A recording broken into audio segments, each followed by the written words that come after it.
J'ai à cœur en fait de vous parler de la louange, de ce qu'est la louange et de ce que la louange débloque dans nos vies. En fait, de l'importance de la louange dans nos vies, de l'importance de la louange dans notre relation avec Dieu, de l'importance de la louange et de l'adoration dans la manière dont Dieu agit dans nos vies, de la manière dont la louange est une puissance en fait qui peut débloquer nos vies, qui peut nous délivrer, qui peut bouleverser, qui peut changer nos vies. Parce que durant ces 24 heures, il faut que quelque chose se passe dans ta vie. Il faut que quelque chose de spécial puisse se passer dans ta vie. La louange, en fait, que tu vas faire monter vers ton Dieu durant ces 24 heures, elle doit impacter puissamment ta vie. Mais pour que la louange bouleverse ta vie, il faut d'abord que tu connaisses la puissance de la louange, que tu comprennes la puissance de la louange, que tu comprennes en fait ce qu'est la louange, ce qu'est l'adoration. Il faut prendre conscience de l'impact de la louange pour que la louange ait un impact dans notre vie. Pour que la louange puisse t'impacter, il faut d'abord prendre conscience de l'impact de la louange. Et comme le dit Jean chapitre 4 au verset 24, la Bible nous dit « Il faut que ceux qui l'adorent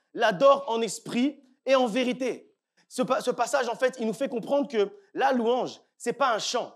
La louange, ce n'est pas de la musique. La louange, ce n'est pas en fait des belles paroles qu'on a écrites pour que ça puisse rimer. La louange, en fait, ce n'est pas ça. La louange, c'est plus que ça. La louange, en fait, c'est un acte spirituel. Et au-delà d'être un acte spirituel encore, ce passage nous dit que c'est un acte spirituel et un acte sincère. Parce qu'on nous dit ici, on l'adore en esprit, mais également en vérité. Donc c'est un acte spirituel et sincère qu'on fait en esprit et également en vérité. En esprit et en vérité. Et au verset 23, juste avant, on nous dit que l'heure vient et elle est déjà venue où les vrais adorateurs adoreront le Père en esprit et en vérité. Car ce sont les adorateurs que le Père demande.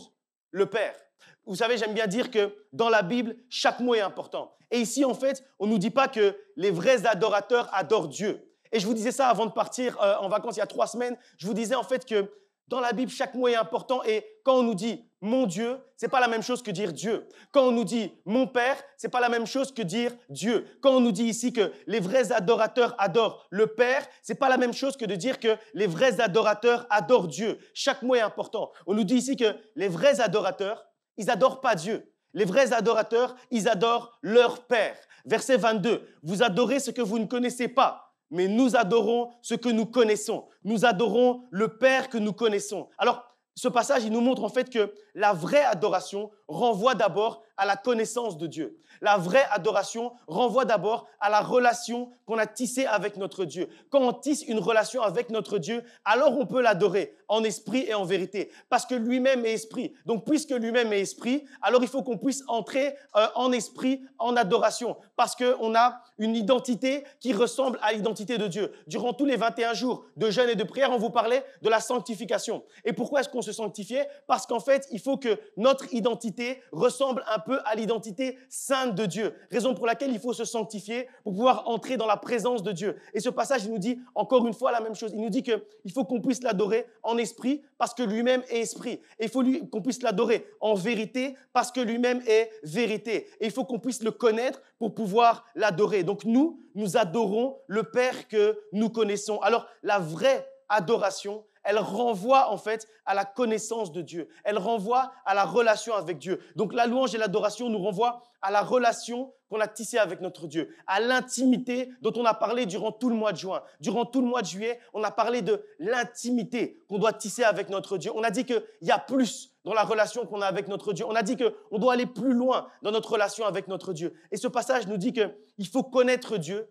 pour pouvoir adorer Dieu. Il faut connaître Dieu pour pouvoir louer Dieu. Donc la louange et l'adoration nous renvoient à la relation et à l'intimité qu'on a pu tisser avec notre Dieu. Et donc la suite logique en fait entre la saison de juin, juillet où on a insisté sur l'intensification de notre relation avec Dieu, en fait, la suite logique, en fait, c'est le moment où on fait monter vers Dieu une louange et une adoration qui va plaire à ses oreilles. Parce que les vrais adorateurs n'adorent pas Dieu. Les vrais adorateurs, ils adorent le Père parce qu'ils n'adorent pas Dieu qu'ils ne connaissent pas. Ils adorent le Père qu'ils connaissent et avec qui ils ont une relation père-enfant. Il faut en fait qu'on ait cette relation de filiation pour pouvoir se dire des vrais adorateurs parce qu'ils ont une intimité avec Dieu. C'est ça, en fait, les vrais adorateurs. C'est ceux qui ont une intimité avec Dieu et qui adorent celui avec qui ils ont une intimité. Le Père avec qui ils ont une intimité. Et c'est pour ça que je vous dis que chaque mot est important. Parce que si on lit rapidement, on pourrait croire qu'en fait, Père, Dieu, c'est synonyme, alors qu'on dise que les vrais adorateurs adorent Dieu en esprit et en vérité. C'est la même chose que de dire les vrais adorateurs adorent le Père en esprit et en vérité. Mais ce n'est pas la même chose. Parce qu'on connaît son Père, parce qu'on a une relation avec son Père, parce qu'on peut parler avec son Père, parce qu'on peut discuter avec lui, parce qu'on lui parle et il nous parle. On connaît son identité et il connaît notre identité. Et c'est ça, en fait, la différence entre vouloir juste adorer Dieu et vouloir adorer le Père. La différence, en fait, c'est l'intimité. La différence, c'est la connaissance. La différence, c'est la relation qu'on a tissée avec notre Dieu. Et tout à l'heure, on a chanté « Puissant guerrier, fort dans le combat ». Mais en fait, il faut réellement se rendre compte de ce qu'on a chanté. Est-ce qu'on se rend réellement compte de ce qu'on est en train de dire quand on chante une chanson comme ça, quand on chante un cantique comme ça, quand on fait élever vers Dieu ce genre de louange? Est-ce qu'on se rend compte que quand on chante qu'il est le puissant guerrier, ce n'est pas juste des bons mots qui fonctionnent bien les uns avec les autres. D'ailleurs, ça ne rime même pas, puissant guerrier, fort dans le combat. Pourtant, ce chant de louange, c'est un chant qui est puissant, même s'il ne rime pas, même s'il n'est pas écrit d'une manière qui semble bête. Non. La puissance, en fait, c'est de pouvoir considérer ce qu'on est en train de dire. De pouvoir considérer qu'il est le puissant guerrier. Ce n'est pas juste des mots, c'est une réalité. Parce qu'on connaît celui qui est le puissant guerrier. On sait qu'il est le puissant guerrier. On sait qu'il est fort. On sait qu'il est puissant. Et on sait qu'il se lève dans nos combats pour nous donner la victoire. Alors quand on chante ce chant-là, ce n'est pas juste un chant. C'est quelque chose qui ne doit pas sortir de nos bouches. C'est quelque chose qui doit sortir de notre cœur. Quand tu chantes puissant guerrier, fort dans le combat, ça doit sortir de ton cœur. Et tu dois penser en fait à toutes ces situations, à tous ces combats par lesquels tu es en train de passer. Tous ces combats qui sont compliqués dans ta vie, tous ces combats qui sont compliqués dans ta famille, tous ces combats du quotidien. Tu dois penser à tous ces combats et te dire, puissant guerrier, lève-toi dans mes combats. Puissant guerrier, viens me donner la victoire dans mon combat parce que j'ai besoin de toi, parce que je sais que tu es le puissant guerrier et que tu te lèves dans mes combats. Et en fait, quand tu chantes avec ton cœur, quand tu fais monter vers Dieu une louange qui vient du cœur et qui ne vient pas de la bouche, c'est à ce moment-là que Dieu se lève réellement dans tes combats. C'est à ce moment-là que Dieu te donne réellement la victoire dans tes combats parce que tu ne chantes plus avec la bouche, parce que tu commences à le louer avec ton cœur. Et donc, quand on ne connaît pas Dieu, c'est juste une chanson. Quand on ne connaît pas Dieu, c'est juste une chanson avec des mots qui ne riment pas vraiment bien les uns avec les autres. Mais quand on connaît Dieu, c'est une déclaration puissante. Quand on connaît Dieu, c'est une déclaration où on déclare à toutes les situations de notre vie, à tous nos ennemis, à tous ceux qui sont autour de nous, à toutes les situations difficiles par lesquelles on est en train de passer. On est en train de proclamer que le Dieu fort dans les combats tout-puissant est en train de se lever dans nos vies et qu'il est en train de nous donner la victoire. Moi, je suis revenu avec beaucoup d'énergie de vacances, mais vous, on dirait que vous avez besoin de partir en vacances. Je vous dis que quand on chante ce genre de chansons, quand on déclare, quand on fait ce genre de déclaration et de proclamation dans notre vie, on est en train de proclamer que Dieu est en train de se lever dans nos combats et qu'on est en train de proclamer qu'il est notre Rédempteur, qu'il est vivant et qu'il se lève le dernier, qu'après lui, il n'y a plus personne qui peut se lever dans nos vies, qu'il est tout-puissant, qu'il vient et qu'il nous relève, qu'il est tout-puissant, qu'il vient et qu'il nous restaure, qu'il est tout-puissant, qu'il vient et qu'il reconstruit nos vies. C'est ce qu'on est en train de proclamer. Et quand tu es en train de chanter ce genre de chanson, tu ne devrais pas même avoir les yeux ouverts, tu devrais juste être en train de contempler la toute-puissance de Dieu. Tu devrais être en train de contempler l'identité de Dieu, qui il est. Mais nous, on est en train de chanter et on est en train de penser à ce qu'on va manger après le culte. On est en train de penser à nos rendez-vous d'après. On est en train de sentir notre téléphone qui vibre, de dire « je vais quand même regarder mon message ». Non, ça, ce n'est pas l'attitude de la louange. La louange, ce n'est pas les mots. La louange, c'est l'attitude du cœur. La louange, en fait, c'est la manière dont tu viens présenter ton offrande à Dieu. Et Dieu regarde au cœur. Il ne regarde pas à ce qui frappe les yeux. Alors, tu peux mal chanter et avoir un cœur qui plaît à Dieu. Et tu peux très bien chanter et avoir un cœur que Dieu ne peut même pas voir. Et c'est ça qui est important. Psaume chapitre 34 au verset 13. On va lire ensemble. Psaume 34, verset 13. Je bénirai l'Éternel en tout temps. Sa louange sera toujours dans ma bouche. Que mon âme se glorifie en l'Éternel, que les malheureux écoutent et se réjouissent. Exaltez avec moi l'Éternel, célébrons tous son nom. Bénir l'Éternel en tout temps et avoir toujours sa louange dans notre bouche. Ce passage, en fait, il nous montre que la louange, ce n'est pas un moment. La louange, ce n'est pas un moment du culte qu'on a dit que ça dure entre 11h et 11h50 ou 11h55 ou midi. La louange, en fait, ce n'est pas un moment. Ce passage nous montre que la louange, ce n'est pas un chant. La louange, ce n'est pas une musique. La louange, en fait, c'est d'abord une attitude. D'abord une attitude continuelle dans notre vie. En fait, on a trop souvent tendance à restreindre la louange. Restreindre la louange à un moment. La louange, c'est quoi? Si on demande la définition de la louange, les gens vont dire c'est ce qui précède la prédication dans un culte. Non, la louange, ce n'est pas un moment. La louange, ce n'est pas un moment du culte. La louange, ce n'est pas un moment d'une cérémonie. On a trop souvent tendance en fait, à restreindre la louange à des chants et à de la musique. La louange, en fait, ce n'est pas un moment. La louange, ce n'est pas un chant. La louange, ce n'est pas de la musique. La louange, c'est l'attitude que tu as durant ce moment. La louange, ce n'est pas le moment entre 11h et midi. La louange, c'est l'attitude et le cœur avec lequel tu viens durant ce moment-là. La louange, c'est la disposition de ton cœur durant ce moment. Les chants et la musique, c'est un moyen. Les paroles, c'est un moyen d'exprimer notre louange. Mais la louange, c'est l'état de ton cœur avec lequel tu viens pour chanter ces chants-là, pour chanter ces cantiques-là. La louange, en fait, c'est l'attitude que l'on a pendant qu'on est en train de chanter. Ce n'est pas, en fait, le chant en soi. Parce que le chant en soi, c'est juste une expression. Mais en fait, c'est ce qui exprime à l'intérieur de toi le chant. La louange, en fait, c'est pas juste des mots qui sortent de ta bouche. La louange, en fait, c'est ton cœur qui est en train de s'exprimer et d'essayer, comme je vous disais il y a quelques semaines, de s'attacher au cœur de Dieu. Notre louange, en fait, c'est un effort de nous fixer au cœur de Dieu. Un effort dans lequel notre cœur est en train de se fixer au cœur de Dieu. C'est ça, en fait, la louange. Et on devrait, en fait, considérer la louange de cette manière-là. Un moment, en fait, où on essaye juste de nous accrocher à Dieu, de nous accrocher au maximum, de nous fixer au maximum au cœur de Dieu. Que notre cœur puisse se fixer au cœur de Dieu, que notre cœur puisse s'attacher au cœur de Dieu. Dans Amos chapitre 5, versets 23 à 24, vous pouvez le prendre, l'Éternel dit « Éloigne de moi le bruit de tes cantiques, et je n'écoute pas le son de tes luttes. » Et ici, en fait, Dieu nous parle des chants, Dieu nous parle des cantiques, Dieu nous parle de la musique, mais Dieu ne nous parle pas de la louange. Il ne parle pas, en fait, de la louange qui vient de notre cœur. Ici, en fait, il parle juste des chants et de la musique. Et c'est là où on voit, en fait, la distinction entre les chants, entre la musique et la louange. Ici, en fait, quand on croit, en fait, on comprend que quand on croit que la louange, c'est un chant ou de la musique, en fait, ça sonne creux. Ça sonne creux aux yeux de Dieu. Et ce passage, il va encore plus loin que dire que ça sonne creux, parce que ce n'est pas juste que ça n'a pas de sens aux yeux de Dieu. On dit ici que c'est un bruit pour Dieu. Ça veut dire que même ça le dérange. Quand on vient et qu'on fait juste des chants, quand on vient et qu'on est juste en train de faire de la musique, ce passage nous dit que c'est un bruit pour Dieu. Mais au verset 24, la Bible nous dit que la droiture et la justice de notre cœur doivent demeurer pendant qu'on est en train de faire monter ces chants de louange et d'adoration. La justice et la droiture de notre cœur. La louange, en fait, commence par la disposition de ton cœur. La louange commence par la droiture et la justice qui sont dans ton cœur. Parce que sinon, c'est juste du bruit. Sinon, la manière dont tu es en train de chanter, les instruments qu'on est en train de jouer, c'est juste du bruit. S'il n'y a pas la droiture et la justice à l'intérieur de ton cœur. C'est ce que nous dit Amos, chapitre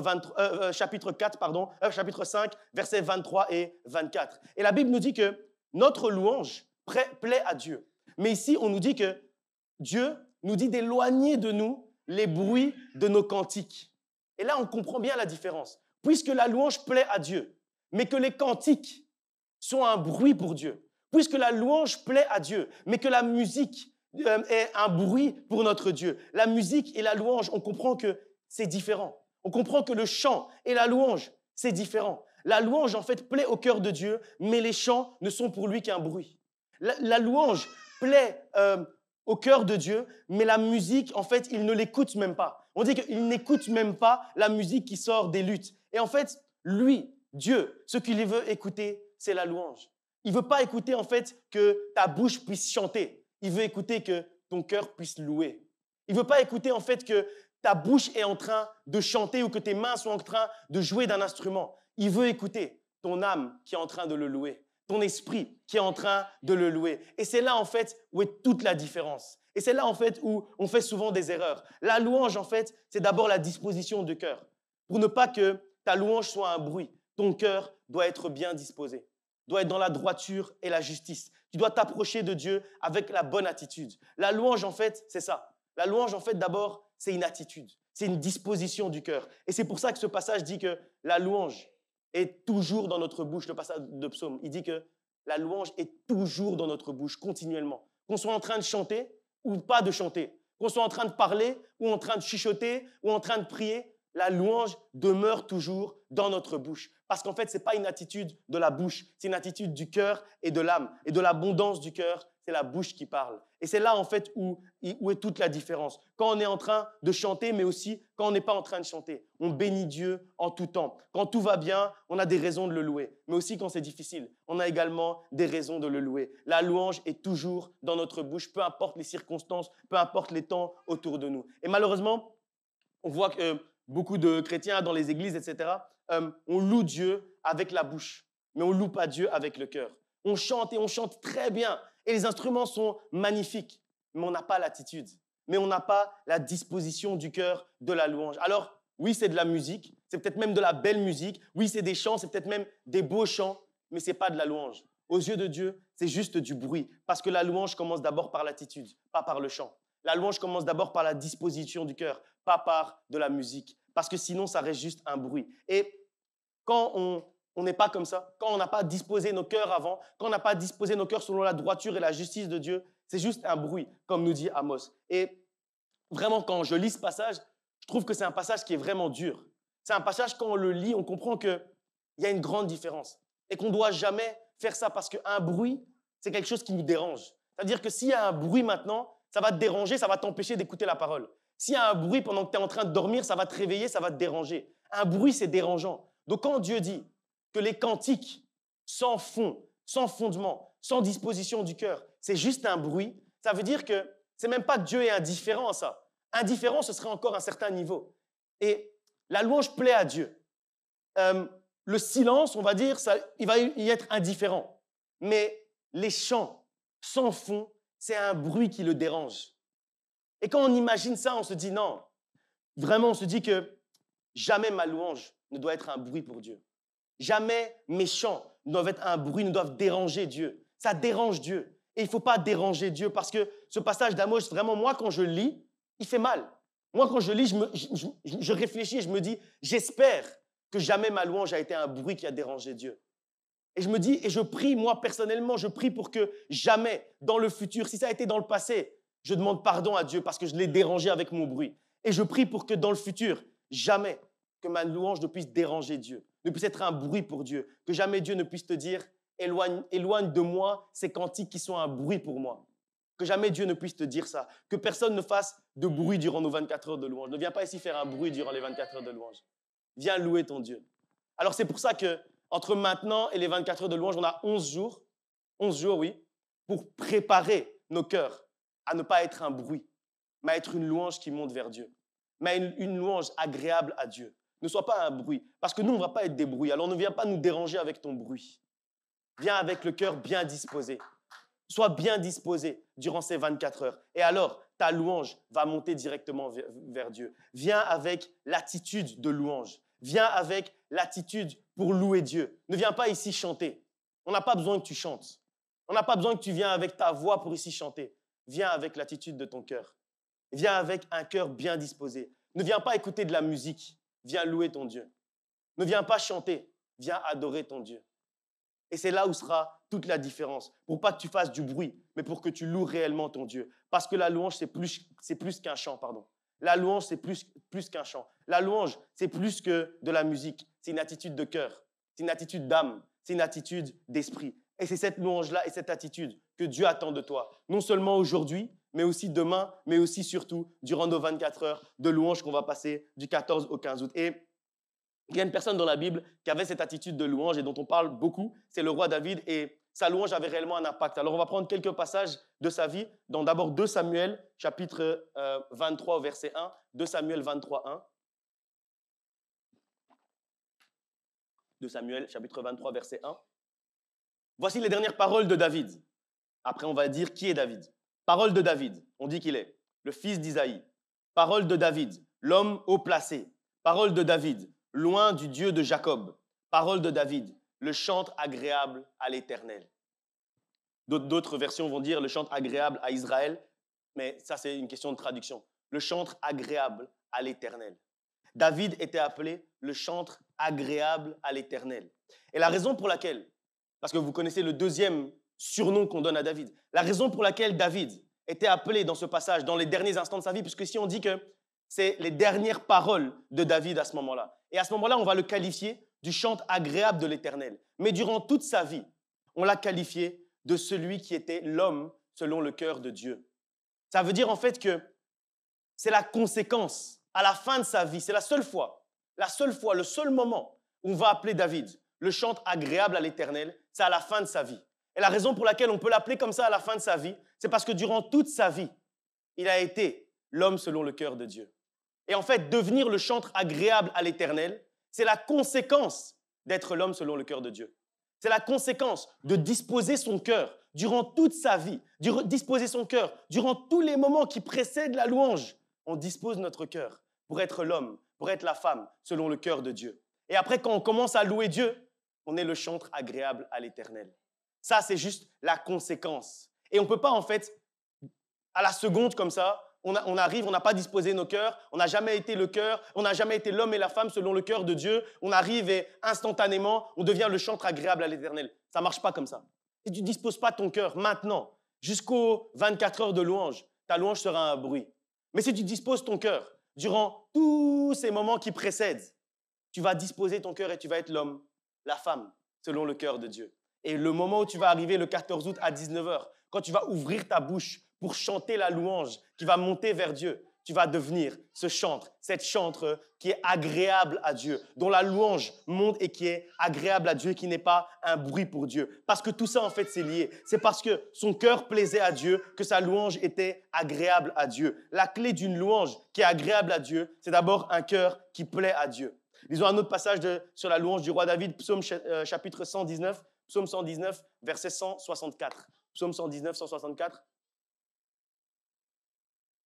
Psaume 119, 164 nous dit « 7 fois le jour, je te célèbre à cause des lois de ta justice. 7 fois le jour, je te célèbre. » Et la vie du roi David, vous la connaissez certainement, au moins en partie, ça n'a pas été une vie qui était toujours facile. Mais il dit que durant toute sa vie, 7 fois le jour, il a célébré Dieu. 7 fois le jour, il a loué Dieu. Est-ce que vous pensez qu'il n'y a pas des jours où il se levait, c'était compliqué, il était dans les problèmes, il ne savait pas comment il allait avoir la victoire sur telle armée, il y avait des problèmes dans le peuple, peut-être la famine qui arrivait, etc. Il y a eu des problèmes dans sa vie. Mais il dit que 7 fois le jour, il se levait pour célébrer, pour louer son Dieu. Ce passage, en fait, dit que David louait Dieu juste aussi parce que Dieu est juste. Il disait, je te loue à cause des lois et à cause de ta justice. Et Dieu, on dit qu'il est juste. Donc, en fait, c'est juste son identité.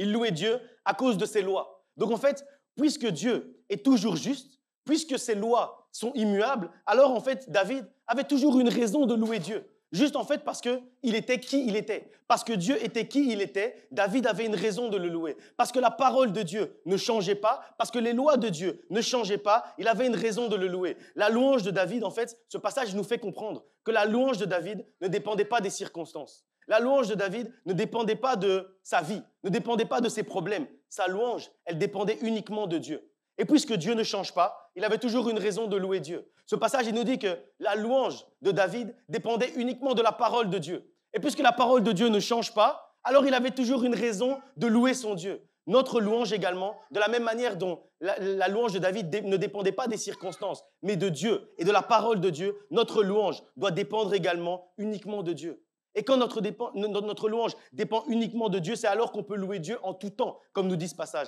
C'est alors qu'on peut louer Dieu 7 fois le jour, parce que Dieu ne change pas. Et il doit en être de même pour notre louange. C'est exactement la même chose. Et en fait, nous, malheureusement, trop souvent, quand on n'est pas content, on arrête de louer.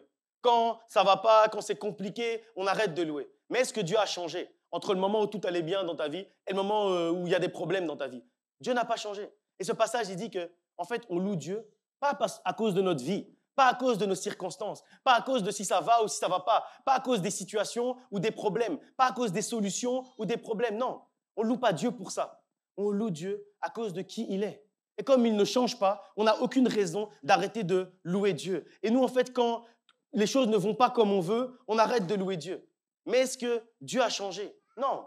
Mais est-ce que la Bible a changé? Non. Mais est-ce que les lois ont changé? Les lois de Dieu ont changé? Non. Donc si Dieu ne change pas, tu n'as pas de raison d'arrêter de louer Dieu. Si Dieu change, là, tu peux t'arrêter de louer Dieu. Mais comme Dieu ne va pas changer, tu n'as aucune raison de t'arrêter de louer Dieu. Si la Bible change, tu as une raison d'arrêter de louer Dieu. Mais j'ai un scoop pour toi. Jacques chapitre 1 au verset 17 nous dit « En Dieu, il n'y a ni changement, ni ombre de variation. » Jérémie chapitre 1 au verset 12 nous dit « Il veille sur sa parole qui ne change pas pour l'accomplir. » Il veille sur sa parole qui ne change pas pour l'accomplir. En lui, il n'y a ni changement, ni ombre de variation. Ça veut dire que donc, comme Dieu ne change pas, comme sa parole qui est la Bible ne change pas, tu n'as aucune raison d'arrêter de louer Dieu. Tu n'as aucune raison d'arrêter de célébrer Dieu. Parce qu'en Dieu, il n'y a ni changement, ni ombre de variation. J'ai déjà prêché sur ce passage et quand on lit la profondeur de ce passage, c'est incroyable. Parce qu'en fait, on dit qu'en fait que, OK, il n'y a pas de changement, Dieu ne change pas. Mais on dit que même l'ombre qui pourrait amener une potentielle variation dans l'identité de Dieu, ça n'existe pas. Il n'y a même pas l'ombre de la variation. C'est-à-dire que ça ne peut même pas nous traverser l'esprit que Dieu puisse avoir une variation dans son comportement, dans sa manière d'agir, dans sa manière de nous aimer, dans sa manière d'amener la paix dans nos vies. Alors, puisqu'il n'y a même pas la possibilité qu'il y ait l'ombre de la variation, il n'y a pas la possibilité que tu t'arrêtes de louer Dieu. Parce que ta louange ne dépend pas des circonstances. Ta louange dépend de Dieu, de sa nature, de qui il est et de sa parole. Et comme sa parole ne change pas, ta louange non plus n'a pas de raison de pouvoir changer. Habakkuk chapitre 3, versets 17 à 19. Habakkuk 3, 17 à 19.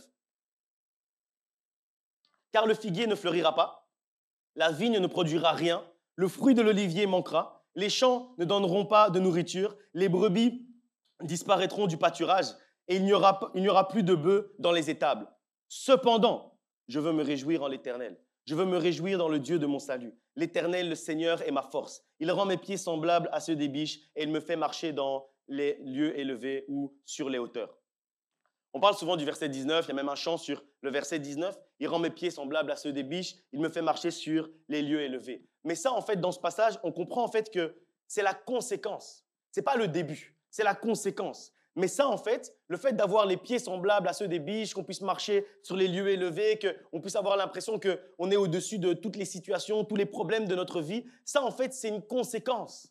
Parce que ça arrive seulement quand le verset 17 et 18 arrivent. Ça arrive, en fait, quand on loue Dieu en toutes circonstances. Quand on loue Dieu malgré tous les problèmes, malgré tous les « et si » qu'on pourrait dire. Ici, on dit « et si le figuier ne fleurit pas ?» Cependant, je louerai Dieu et je me réjouirai en l'Éternel. Et si la vigne ne produit rien, cependant, je loue mon Dieu parce qu'en lui, il n'y a ni changement, ni ombre de variation. Et si les brebis disparaissent du pâturage, cependant, je loue Dieu parce que sa parole ne change pas. Et s'il n'y a plus de bœufs dans les étables, cependant, je loue Dieu parce qu'il veille sur sa parole pour l'accomplir. Alors, si tu entends dans ta vie, et si ça ne va pas, et si j'ai un problème, et si je suis dans une épreuve, et si je suis dans une difficulté, et si je n'arrive pas à sortir de ce péché, et si je n'arrive pas à sortir de cette prison, cependant, je loue Dieu en toutes circonstances. Cependant, je me réjouis en toutes circonstances. Et si j'ai beaucoup semé, mais j'arrive jamais à récolter, cependant, je loue Dieu en toutes circonstances. Et si j'ai échoué dans mes examens, cependant, je loue Dieu en toutes circonstances. Et si depuis 10 ans, je suis marié, mais j'arrive pas à avoir d'enfants, cependant, je me réjouis en toutes circonstances. Et si je n'ai pas de travail, je suis au chômage depuis 10 ans, cependant, je loue Dieu en toutes circonstances. Et si, nous on aime bien trouver des excuses pour arrêter de louer Dieu. Et s'il se passe ça, et s'il se passe ça, et s'il se passe ça. Ce passage nous dit juste que à tous les et si, il y a un cependant qui répond. Et ce cependant, c'est cependant, je loue Dieu en toutes circonstances. Cependant, je me réjouis en toutes circonstances. Cependant, je me réjouis dans l'Éternel. Malgré les circonstances, je me réjouis. Malgré les difficultés, je loue l'Éternel. Parce que ma louange ne dépend pas des circonstances. Parce que ma louange ne dépend pas de ma situation. Ma louange ne dépend que de Dieu. Alors, et si, cependant, je loue Dieu. Et souvent, en fait, l'ennemi, il essaye de nous faire passer ce genre de pensée dans notre esprit. Oui, mais tu vas aller faire les 24 heures de louange, mais et si ta situation ne change pas? Je loue Dieu en toutes circonstances. Oui, mais tu vas aller faire les 24 heures de louange, mais regarde, tu vas laisser toutes les factures impayées dans la maison et tu vas aller prier pendant 24 heures au lieu d'aller essayer de trouver de l'argent. Et si tu sors des 24 heures le jeudi 15 août à 19 heures et que tu vas toujours retrouver tes factures et ton compte en négatif? Cependant, je loue Dieu en toutes circonstances. Et si tu viens pendant les 24 heures de louange, tu étais déjà célibataire avant, au lieu d'aller essayer de trouver une activité où tu vas pouvoir rencontrer une fille, je loue Dieu en toutes circonstances. Cependant, je loue Dieu en toutes circonstances. Et l'ennemi essaye de faire ça. L'ennemi, durant ces 11 jours-là, le diable, il va essayer de t'envoyer plein de pensées avec des « et si ». Oui, mais et si? Et si ça ne va pas? Et si après les 24 heures, ça ne bouge pas? Et si après les 24 heures, je ne suis pas délivré? Et si après les 24 heures, je reste toujours dans le même péché? Et si après les 24 heures, mon ministère ne décolle pas? Et si après les 24 heures, et si après? Cependant, je loue Dieu en toutes circonstances. Cependant, je me réjouis en l'Éternel en toutes circonstances. Alors, fais taire tous les « et si » en opposant. Cependant, je louerai Dieu en toutes circonstances. Cependant, je me réjouis en l'Éternel en toutes circonstances. Parce que dans toutes nos vies, il y a plein de « et si ». Vous tous là, vous êtes en train de réfléchir maintenant à tous les « et si » de votre vie. Et si c'est comme ça? Et si c'était déjà comme ça avant et ce sera encore comme ça après? Et si? Cependant, je loue Dieu en toutes circonstances. Garde toujours en tête que tous les « et si » que l'ennemi va essayer de t'envoyer, tu as une arme contre ça. Et l'arme contre ça, c'est cependant, je loue Dieu en toutes circonstances. Cependant, je loue Dieu malgré les situations, malgré les circonstances, malgré les difficultés de ma vie, parce que ma louange ne dépend jamais des circonstances. Ma louange dépend toujours de Dieu, et en Dieu, il n'y a ni changement, ni ombre de variation. Ma louange ne dépend pas des situations de ma vie. Ma louange dépend uniquement de la parole de Dieu. Et la parole de Dieu ne change pas parce que Dieu veille sur sa parole pour l'accomplir dans ta vie. 1 Samuel chapitre 16, versets 21 à 23 nous dit « David arriva auprès de Saül et se présenta devant lui. Il plut beaucoup à Saül et il fit désigner pour porter ses armes. Saül fit dire à Isaïe, « Je te prie de laisser David à mon service, car il a trouvé grâce à mes yeux. » Et lorsque l'Esprit de Dieu était sur Saül, David prenait la harpe et jouait de sa main. Saül respirait alors plus à l'aise et se trouvait soulagé. Et le mauvais esprit se retirait alors de lui. Ce passage nous dit que Saül était tourmenté par un mauvais esprit. Mais lorsque David jouait de la harpe, lorsque David louait son Dieu avec la harpe, alors le mauvais esprit se retirait de Saül. Et Saül était beaucoup plus à l'aise et il pouvait mieux respirer, comme dit ce passage. En d'autres termes, la louange de David délivrait Saül de l'esprit qui le tourmentait. La louange de David était un acte de délivrance pour Saül.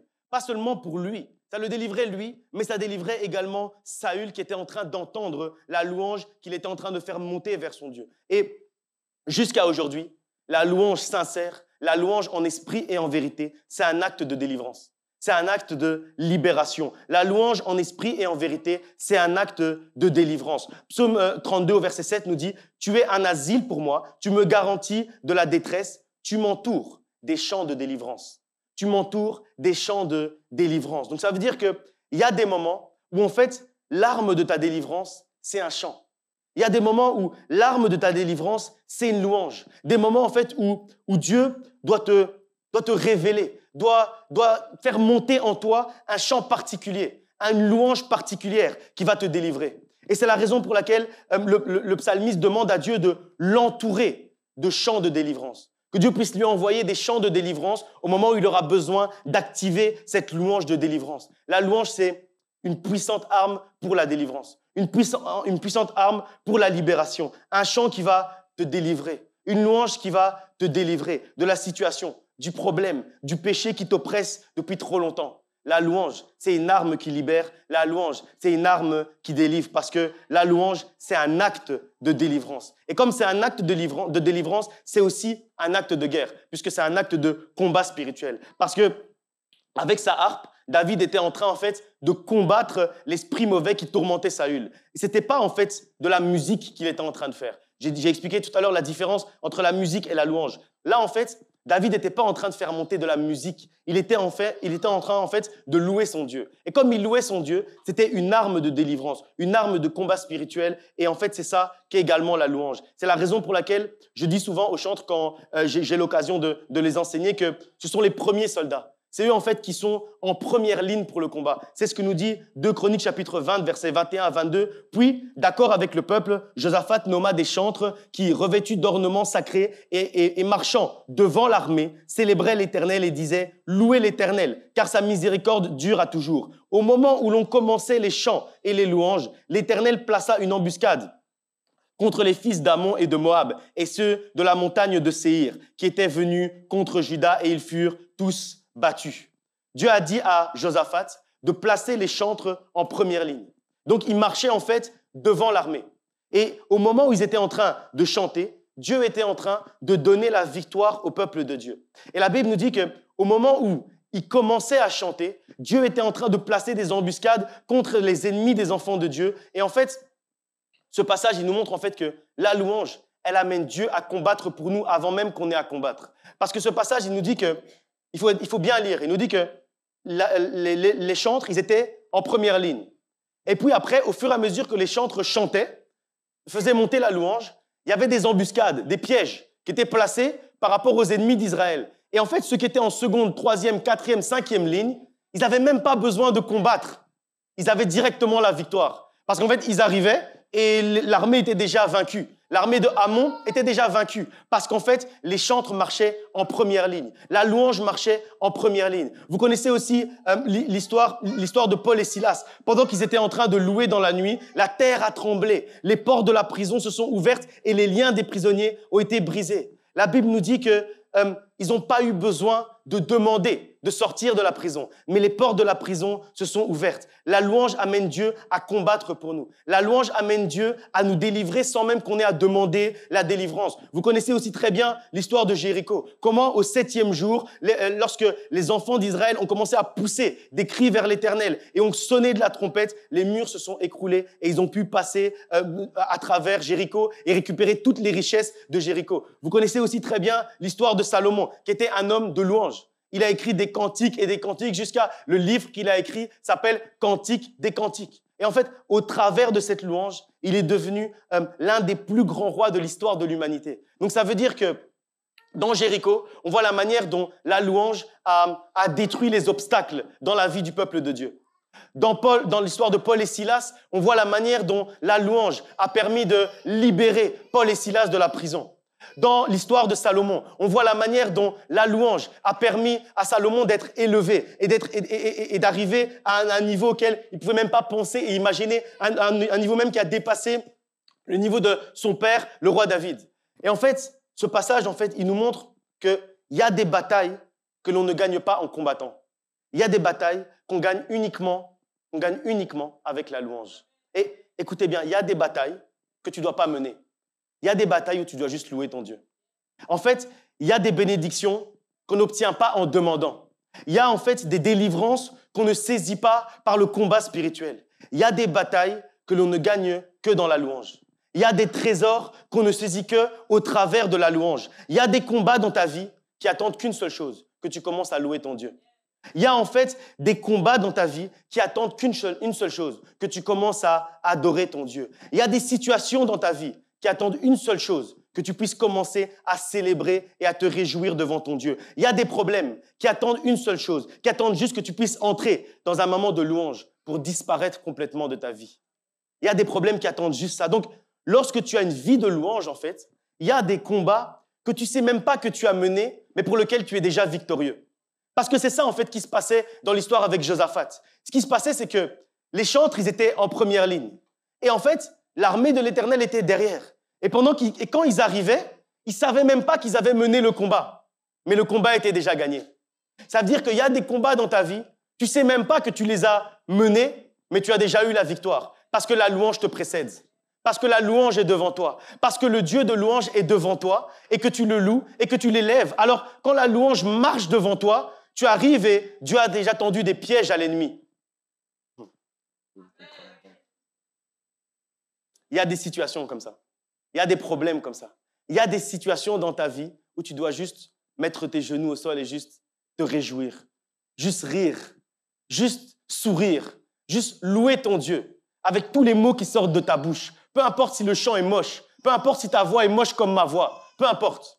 Tu dois juste louer ton Dieu. Tu dois juste faire élever vers ton Dieu une louange qui ne vient pas de la bouche, une louange qui vient du cœur. Et cette louange qui vient du cœur, c'est une louange qui débloque les situations. C'est une louange qui amène une bénédiction qui dépasse ce que tu peux penser et imaginer. C'est une louange qui amène une délivrance que tu ne peux même pas penser et imaginer. Est-ce que Paul et Silas ont demandé la délivrance? Non. Pourtant, ils ont eu la délivrance. Est-ce que Josaphat a demandé la victoire? Non. Pourtant, il a eu la victoire. Est-ce que les enfants d'Israël ont demandé que les murs de Jéricho tombent? Non. Mais les murs de Jéricho sont quand même tombés parce qu'ils ont loué leur Dieu. Tout ça, en fait, la clé de toutes ces choses, la clé de toutes ces situations, à chaque fois, c'était juste la louange. Quand tu as une vie de louange, il y a des problèmes que tu n'as même pas vus, mais qui ont déjà été résolus. Quand tu as une vie de louange, quand tu demeures dans une attitude de louange, il y a des bienfaits de Dieu que tu n'as même pas demandé, mais que tu vas juste constater dans ta vie. En fait, quand tu as une vie de louange, quand tu as une attitude de louange, quand ton cœur est porté vers la louange, en fait, ta relation avec Dieu change de celui qui demande à celui qui constate. Au lieu de demander les bienfaits de Dieu, tu commences à être celui qui constate les bienfaits de Dieu. C'est-à-dire, tu loues ton Dieu et tu constates tout ce qui est en train d'arriver dans ta vie. C'est-à-dire, comme les enfants d'Israël, ils étaient en train de louer Dieu, parce qu'évidemment, les chantres étaient en première ligne et ils lançaient les chants. Mais après, toute l'armée, ils suivaient avec les chants. Donc en fait, toute l'armée, avec les chantres en première ligne, était en train d'avancer en louant leur Dieu. Et au moment où ils étaient en train d'avancer en louant Dieu, à gauche, ils voyaient un ennemi vaincu. À droite, ils voyaient un ennemi vaincu. Et tout ce qu'ils faisaient, en fait, ils étaient en train de constater les bienfaits de Dieu dans leur vie. Ils étaient en train de constater les miracles de Dieu dans ta vie. Et si tu commences à avoir une vie de louange, tu vas devenir celui qui va constater les bienfaits de Dieu dans ta vie. Et Dieu t'appelle à marcher de cette manière-là. Dieu t'appelle à faire non plus la marche des demandes, la marche de quémander, mais la marche de la constatation des bienfaits de Dieu dans ta vie. La marche de la constatation des bontés de Dieu dans ta vie. Je sais pas si toi, tu veux faire cette marche, mais moi, je veux commencer à marcher comme ça. Moi, j'ai plus envie de demander à Dieu, Seigneur, fais ça dans ma vie. Seigneur, agis comme ça dans ma vie. Seigneur, fais tel miracle dans ma vie. Moi, je veux juste marcher comme les enfants d'Israël. Je loue mon Dieu et je constate les bienfaits de Dieu dans ma vie. À gauche, un bienfait. À droite, une bénédiction. Devant un miracle. Derrière, une délivrance. À gauche, une libération. À droite, une victoire. Devant, je marche vainqueur. À droite, je suis plus que vainqueur. Devant, je vois un miracle. À droite, je vois une élévation. Non, mais vous aimez pas la parole de Dieu. Si j'avais prêché ça autre part, les gens se seraient même levés. Non, vraiment. C'est vrai, non? C'est vrai ou pas? Je sais pas, moi, je comprends plus rien. Mais il faut sauter. Et la raison pour laquelle tout ça arrive, c'est très simple.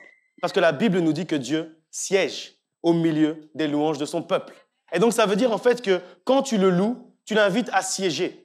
Et en fait, lui, c'est pas quelqu'un qui siège juste pour s'asseoir. Nous, on vient, on s'assied et quand on s'assied, il y a rien qui change dans l'atmosphère. Mais lui, quand il siège toujours au milieu de la victoire.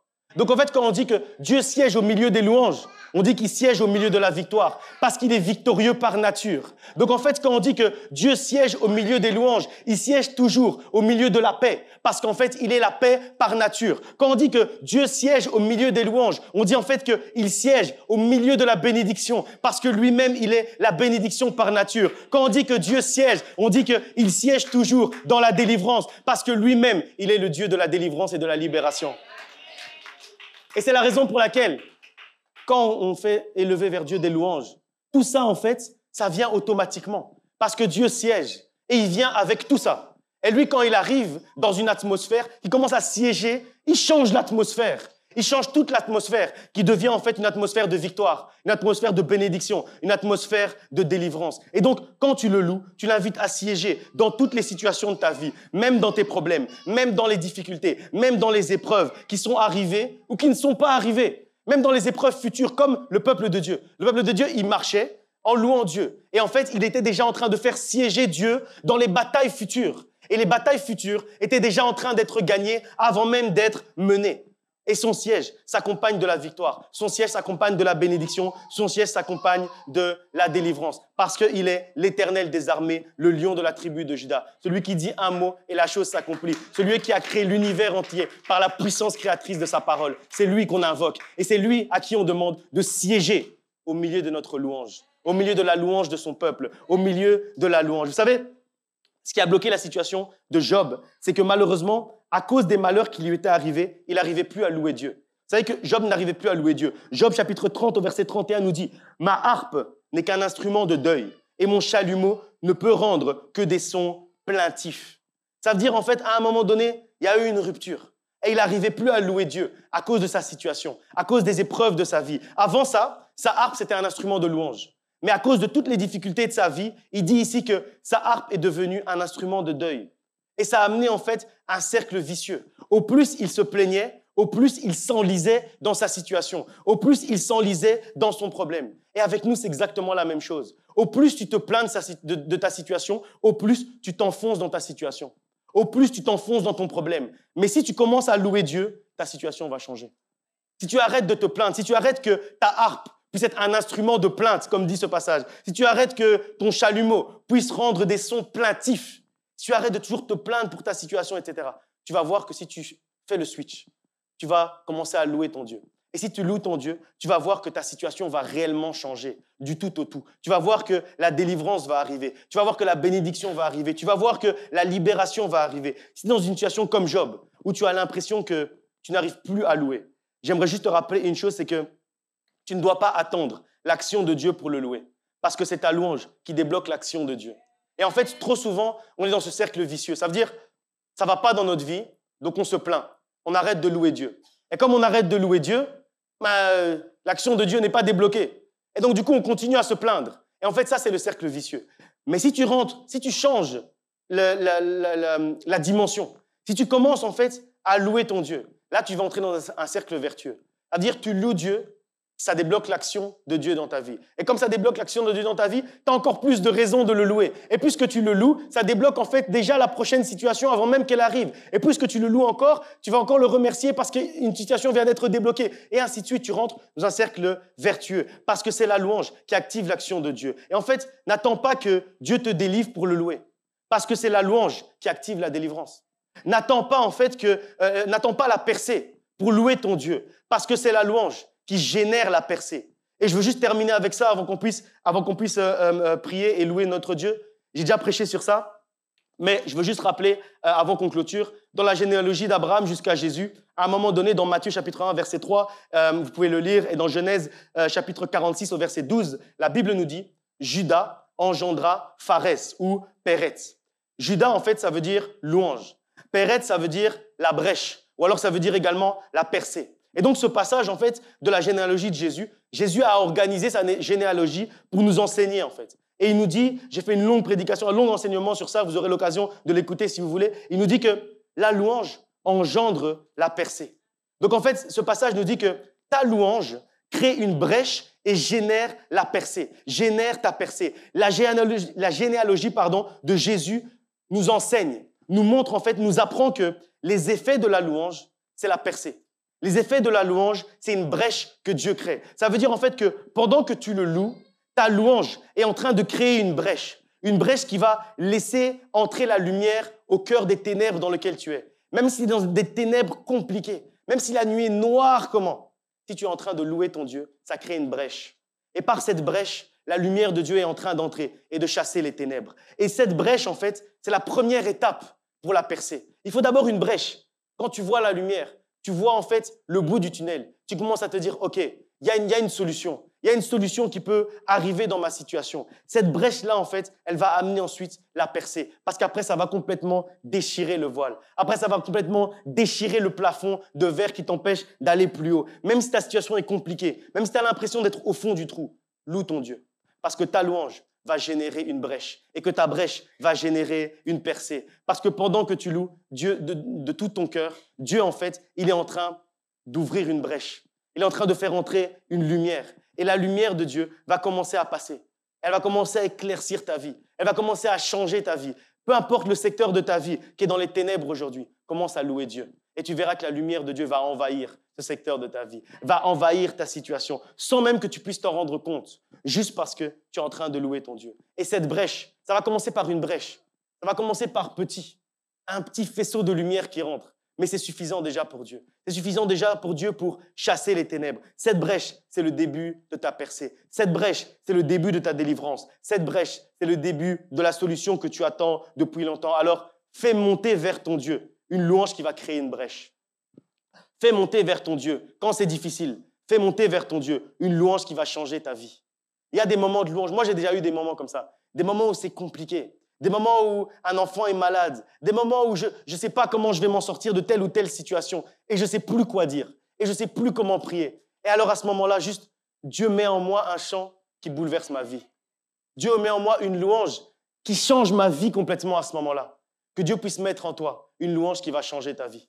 Une louange qui va bouleverser ta vie. Une louange qui va impacter ta vie comme elle n'a jamais été impactée. Peu importe la situation par laquelle tu es en train de passer, je suis convaincu qu'il existe une louange. Il existe un cantique. Il existe un chant. Il existe une musique divine qui va bouleverser ta vie.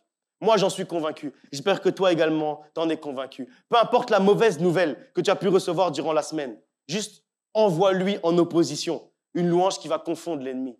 Il y a une louange qui existe pour toi et qui va confondre l'ennemi. Chante un chant nouveau qui va changer l'histoire de ta vie. Chante un chant nouveau qui va changer le cours de ton histoire. Ça, c'est l'attitude de la louange qui crée une brèche et qui change complètement notre vie et qui génère ensuite notre percée. Alors, c'est avec cette attitude que tu vas te lever et que tu vas louer aujourd'hui. Et c'est avec cette attitude que tu vas venir aux 24 heures de louange. Parce que Judas a engendré Péretz. Alors, la louange va créer une brèche dans ta vie et va générer la percée. On va se lever, on va prier, on va louer notre Dieu. Que Dieu vous bénisse, pardon.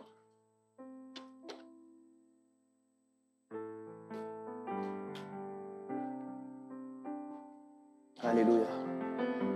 Si la louange peut me rejoindre, on va chanter.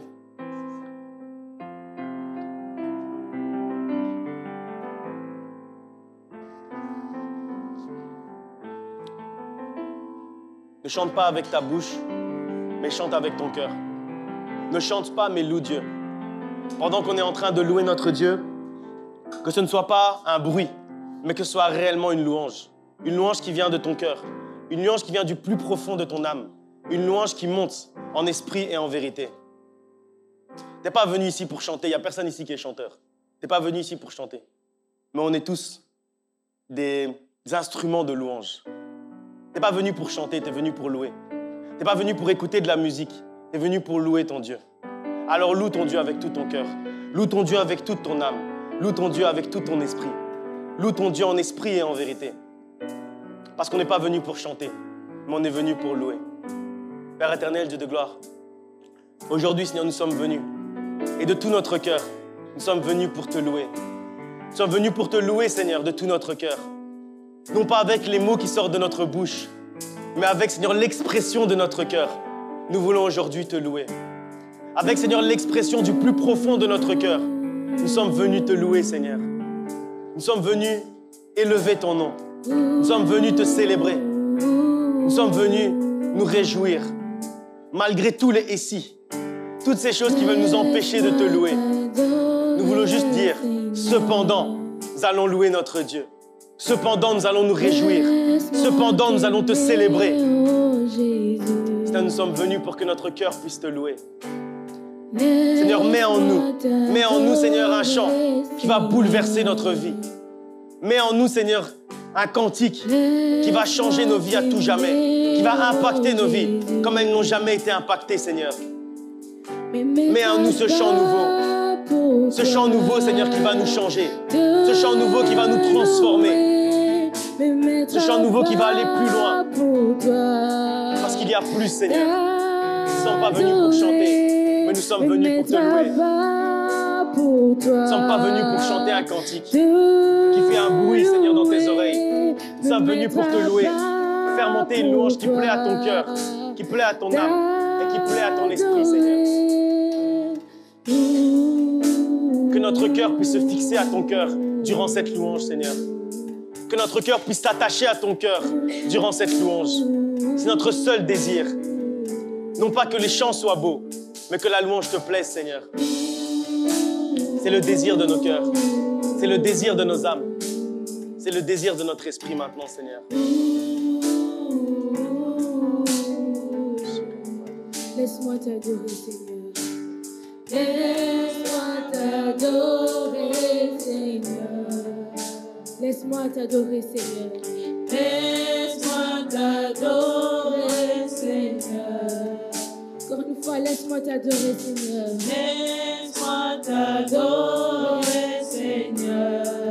Permets-moi de t'adorer, oh Seigneur. Jésus. Laisse-moi t'adorer. Permets-moi juste, Seigneur, de te Me louer. mettre à pas pour toi. Permets-moi, Me Seigneur, mettre que à bas ma louange puisse être pour agréable, toi. Seigneur, à tes oreilles. Que ma louange puisse monter, Seigneur, de mon cœur, de mon âme, de mon esprit. Je suis venu pour te louer. Je suis venu pour t'adorer, Seigneur. Te servir, me mettre à part pour toi. T'adorer. Laisse-moi t'adorer, Seigneur. Je suis venu pour t'adorer, Papa. Laisse-moi t'adorer, Seigneur. Encore une fois, laisse-moi t'adorer, Seigneur. Laisse-moi t'adorer, Seigneur. Seigneur, laisse-moi t'adorer.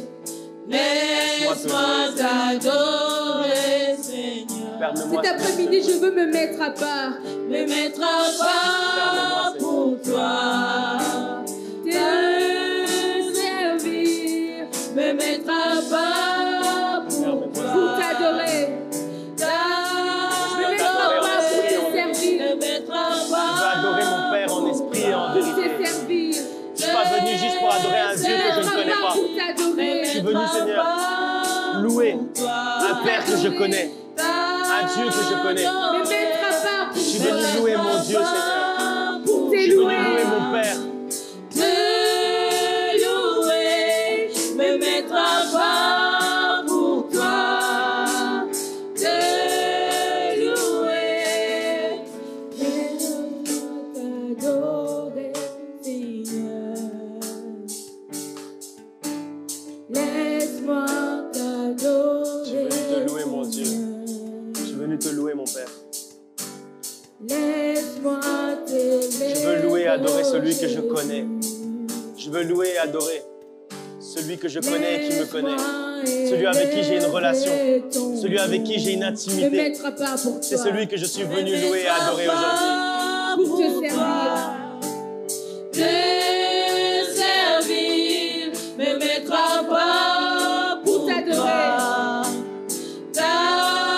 T'adorer, me mettre à part pour Pour te toi. servir. Te Me mettre à servir, part pour me toi. mettre à part pour Pour toi.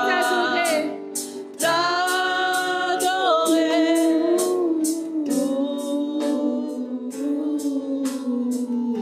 Seigneur, je veux me mettre à part pour toi, Papa. Pour toi et pour toi seul.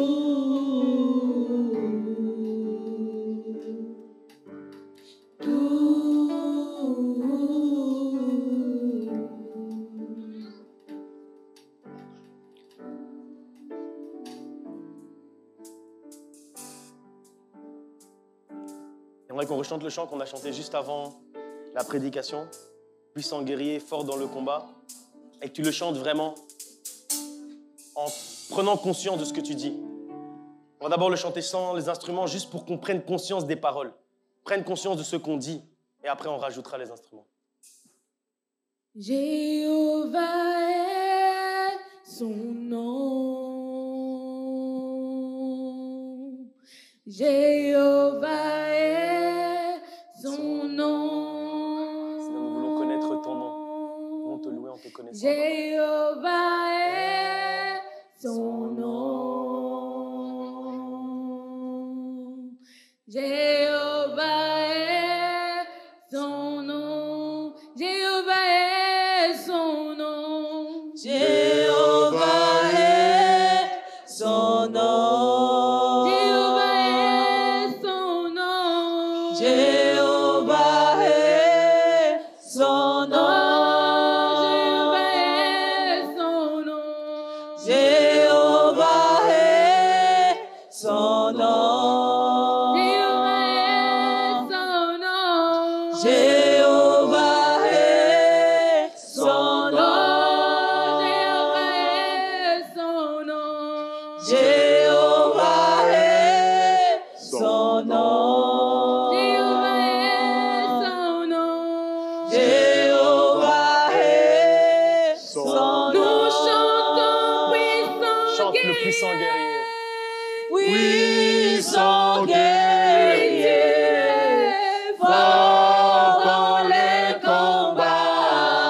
Vois tous tes combats. Vois tous tes combats et oppose ton Dieu. Proclame que ton Dieu est le puissant guerrier. Et qu'il se lève dans tes combats. Peu importe si ton combat s'appelle la maladie. Peu importe si ton combat s'appelle les difficultés financières. Peu importe si ton combat s'appelle un esprit mauvais. Peu importe si ton combat s'appelle le péché.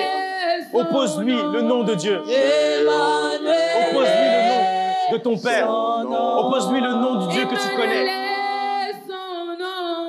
Emmanuel est son nom. Emmanuel est son nom. Emmanuel est son nom. Emmanuel est son nom. Pourquoi nous chantons Puissant guerrier. Tu te lèves dans mes Puissant situations. Tu te lèves dans ma famille. Tu te lèves dans ma famille. fort dans les combats. Demande à celui qui est fort dans les combats de se lever dans ta situation. Son nom. Puissant guerrier, fort dans les combats, Emmanuel est son nom. Puissant guerrier, fort dans les combats, Emmanuel est son nom. Adonai est son nom. Adonai est son nom. Adonai est son nom. Adonai est son nom. Adonai est son nom. Adonai est son nom. Adonai est son nom. Adonai est son nom. Adonai est son nom. Adonai est son nom. Adonai est son nom. Adonai est son nom. Chantons puissant guerrier. Puissant guerrier, fort dans les combats, Adonai est son Nous nom. déclarons puissant guerrier. Puissant